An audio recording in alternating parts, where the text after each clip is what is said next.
Hi guys, here we are for the third time with our pal Yanick Paquette. How you doing, Yanick? I'm a classic. I'm always there with you. I'm great.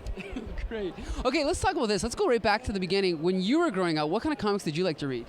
Well, I'm from Quebec, so I've grown up reading mostly the European stuff. Okay. So that means Tintin, Asterix, and Franco-Belgian comics. That stuff is pretty much humor stuff, and it's funny and everything. And I discovered in a garbage can a X-Men by John Byrne. It was the issue where they're stuck in a circus and Miss Miro is messing with their mind. And so I think it's Beast coming in there and seeing like, oh, their Colossus is the strong man. And anyway, that's my first issue ever. Okay. And the drama of it just got me attracted to comic because that kind of drama I couldn't find in European market. Actually, it was there, but I wasn't looking at the right place. But yeah, this is my first entry door. Comics. Yeah. And to this day, are you still a fan of the John Byrne X-Men era? Yeah, well, for me it's a classic, and it's the first love kind of thing. But it was very hard to find comics. Yeah. Especially in French.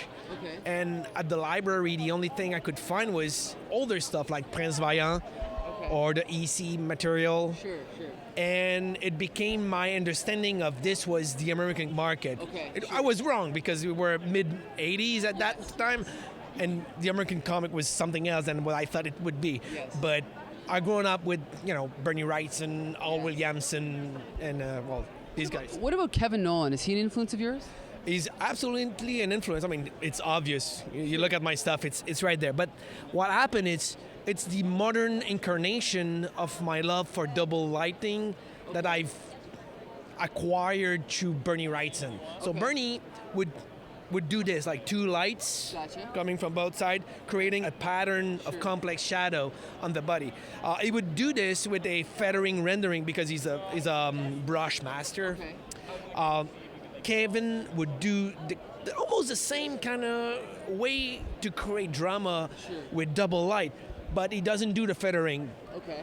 Actually, I don't think he's that great at feathering, but he's such a master at everything else. So he's doing the rendering, Kevin Nolan little rendering, which is a lot easier to draw. And I kind of liked it because it was easier in that thing, and it became part of my language. But at the same time, I mean, these are superheroes. Should they be realistic? Maybe, maybe not. And my Wonder Woman, for instance, Wonder Woman is as beautiful and as athletic and as whatever as we can. But I'm having her evolve into a world where I can explore the diversity and the various way of being beautiful with all sorts of body type. Yeah. And, well, first, from a storytelling point of view, it helps from the start because she's like super tall, super perfect.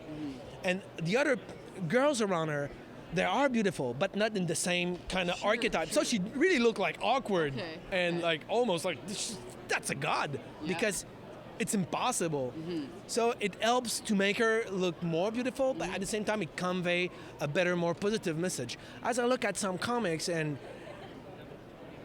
I don't want to point fingers to anybody, but a lot of guys, they draw one guys and one girl, and they're all perfect. It's like all super well cut. Absolutely. And so you have this office where Lois Lane is walking, and everybody is like a model everywhere.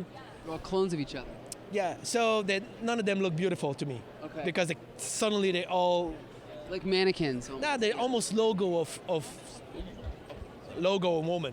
Then you know what? I have one more thing to ask you. Are you bringing back Etta Candy? Do you remember Etta Candy? It's part of the plan. Is she going to be her old self, sort of overweight, or is she the new thin Etta Candy?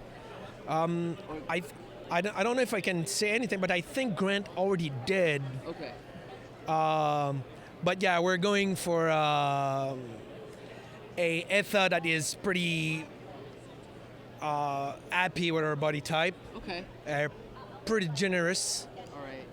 And sexual too. I mean, you can be so you can be overweight and sexual. Yeah. Absolutely. Yes. Just like our cameraman. Look at this guy. Okay, you know what? Considering we had nothing to talk about, this has been a great conversation. Yeah. So I appreciate it again. No Hopefully problem. soon we'll do number 4, right? Our 4th interview. Yeah, and maybe back then I'll have my Wonder Woman Maybe. thing We'll check back in a year. We'll see if it's out yet, okay? Thanks a lot. It's a pleasure, dude, as always.